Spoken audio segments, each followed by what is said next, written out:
Imagine two people, Alex and Marcus, who both start with exactly $50,000 in the bank. On a split screen, a digital counter shows their wealth over time. Alex follows the usual internet advice. He cuts his lifestyle, gives up things he loves, and spends hours managing a savings account or dealing with a rental property. Marcus does something completely different.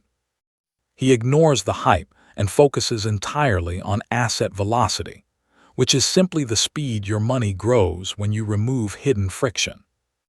Mainstream finance gurus always tell you that building a $500,000 portfolio is about hustling harder, strict budgeting, or skipping your daily coffee. But that is completely wrong. If you follow that standard advice, you are quietly losing a fortune to invisible structural friction. You will end up hitting your big financial goals 15 years too late. By the end of this video, you will have a precise calculation to measure the exact compounding speed of your own investments. I know how that sounds. Let me earn it. Think of your wealth like a ship on the ocean. Most people load their hard-earned money onto a heavy, slow cargo ship. They wonder why they are barely moving, not realizing that hidden fees and bad structures are holding them back. The ultra-wealthy do not use a different kind of math. Instead, they place their money into a streamlined speedboat designed strictly for mathematical speed and efficiency. Let's look at how the asset velocity vault actually works so you can speed up your own journey. To understand how to speed up your wealth, we have to strip away all emotion and look at the cold math. Having $50,000 in the bank feels good, and society tells you it is a major achievement. But mathematically, a $50,000 portfolio is just a small baseline engine with very low leverage. It does not have the power to move the needle on its own yet. If you want this engine to grow into something powerful, you have to stop looking at your money through the lens of emotional pride or social status. Most people choose their investments based on what sounds impressive to their friends, like owning a specific rental home or buying a flashy tech stock. But the market does not care about social status. From a purely mathematical view, a true asset should only be defined by one simple equation: its net yield minus its structural drag. Net yield is the actual money an investment makes. Structural drag is everything that quietly steals that money away, like taxes, management fees, and transaction costs. If you buy a popular asset that makes 10% but hidden costs drag it down by 4%, you do not actually have a high-performing engine. You have a leaky boat. To build real wealth, we must stop focusing on how impressive an investment sounds and start looking strictly at the net speed left over after all friction is removed. Let's trace Alex and Marcus over a 10-year period to see how this works in the real world. Both start with the exact same baseline of $50,000, and both earn identical salaries of $75,000 a year. They even save the exact same amount of money each month. The only difference is where they point their financial engines. Alex chooses a traditional path, putting his money into popular, actively managed mutual funds that come with high fees. Marcus, on the other hand, opts for a low-cost, passive index fund strategy designed to keep fees as close to zero as possible. For the first few years, something interesting happens. By year 5, if you look at their account balances on paper, their portfolios look almost exactly identical. Marcus might be ahead by just a few $1,000s, which seems like no big deal. This is what we call deceptive parity. It is a mathematical illusion that tricks most people into staying the course. Because Alex sees his account growing, he assumes his high-fee traditional fund is working perfectly. He does not realize that the hidden friction has not had enough time to show its true damage. At year 5, the raw amount of money they are contributing from their salaries matters more than the compounding speed. But as we cross into the second half of the decade, the math begins to shift violently, and the quiet gap between a high-friction engine and a low-friction speedboat starts to widen. To see why the gap widens, we need to look at what destroys normal napkin math. Most people use simple math when planning their future, assuming a steady return every year. but they forget about the silent partners working against them. We can break these down using a tool called the Guru Friction Calculator, which tracks the specific metrics that steal your wealth. These invisible forces include expense ratios, tax drag, turnover costs, and behavioral drag. Expense ratios are the annual fees you pay just to own a fund. Tax drag happens when your investments trigger unnecessary taxes that slice into your gains.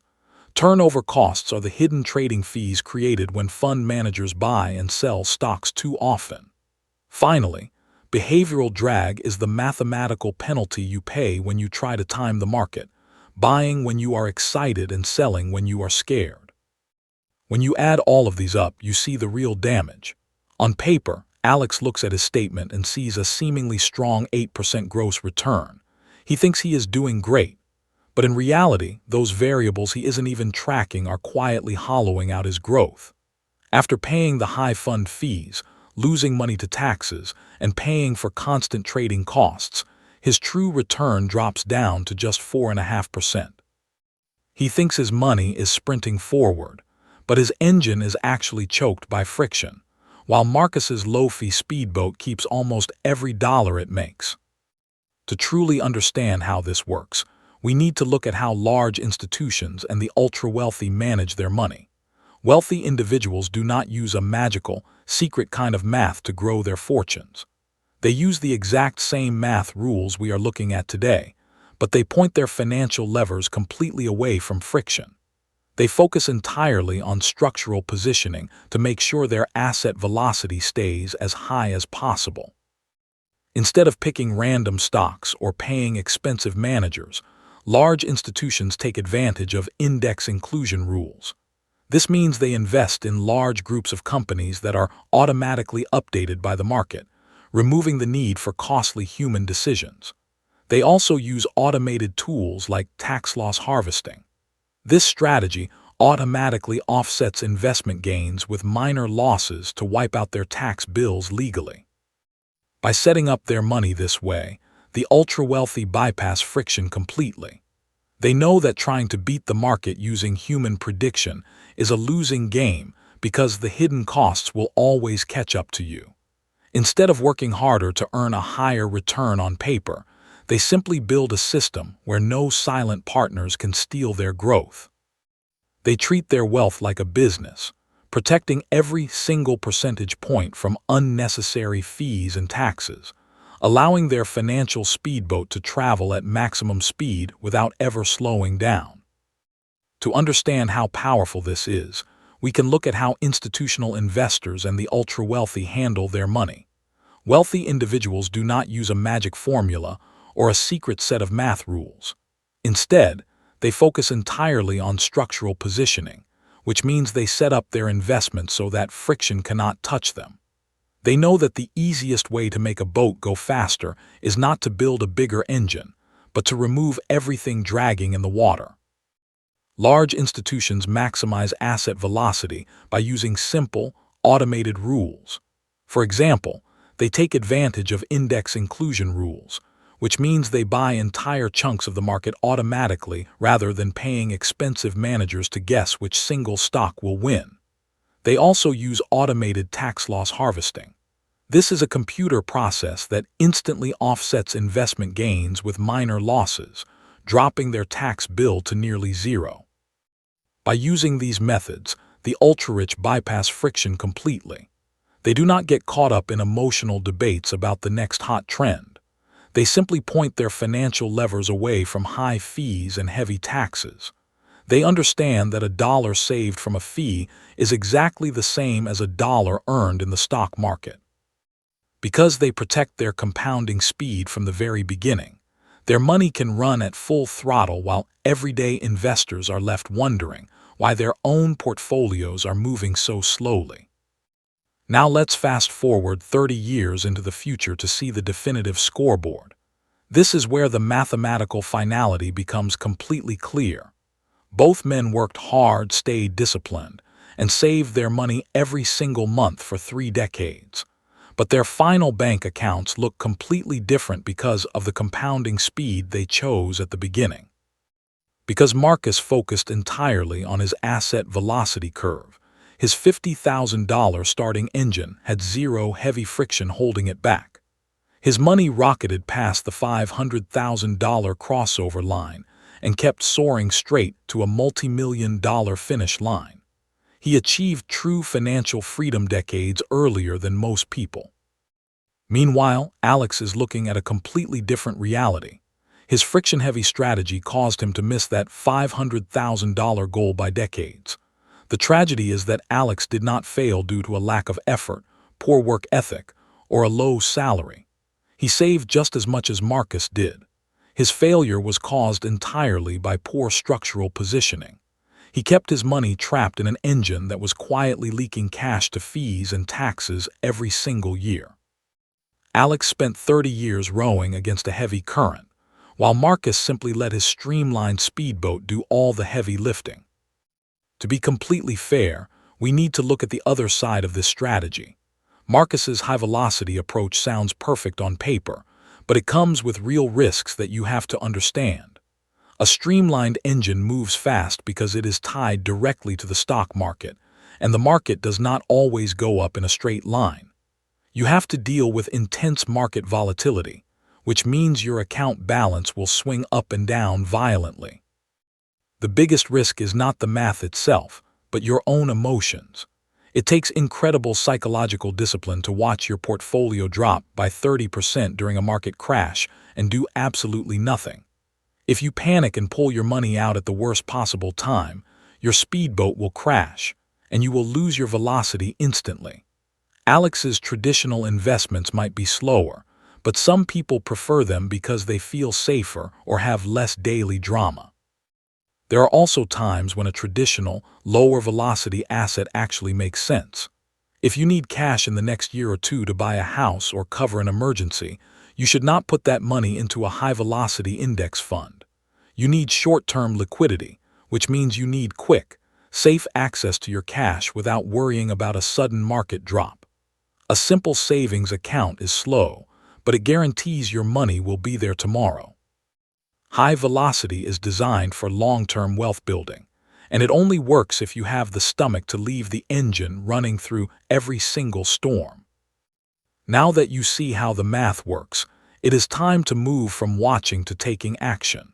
You need to run a quick, 3-step audit on your own money to see if your financial engine is leaking cash.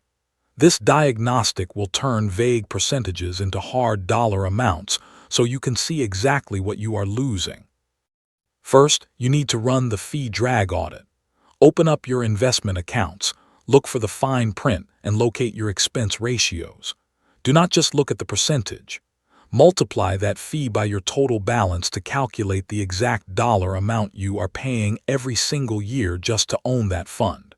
You might find out you are paying thousands of dollars for an engine that isn't even moving fast.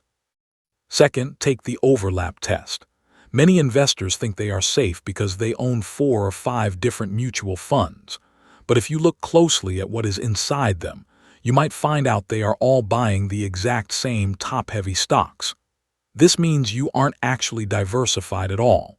You are just paying multiple fees for the exact same underlying investments. Finally, run the inactive decision test. Look for any capital that is sitting idle in standard checking accounts or old accounts you forgot about. This money is completely frozen, losing its velocity to inflation every single day. By converting these quiet leaks into hard, painful dollar amounts, you can finally see the friction holding you back and start moving your money into a high-speed lane. At the end of the day, the biggest lesson is very clear. Building massive wealth is not about working harder or sacrificing your entire quality of life. It is simply a rate of velocity measured against your alternative choices.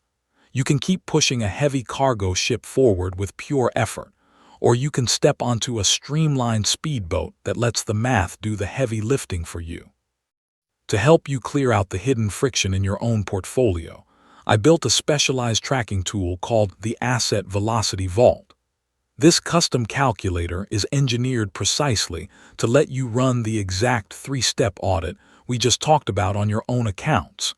It will instantly show you your fee drag, find any overlapping investments, and help you unlock the hidden power of your money.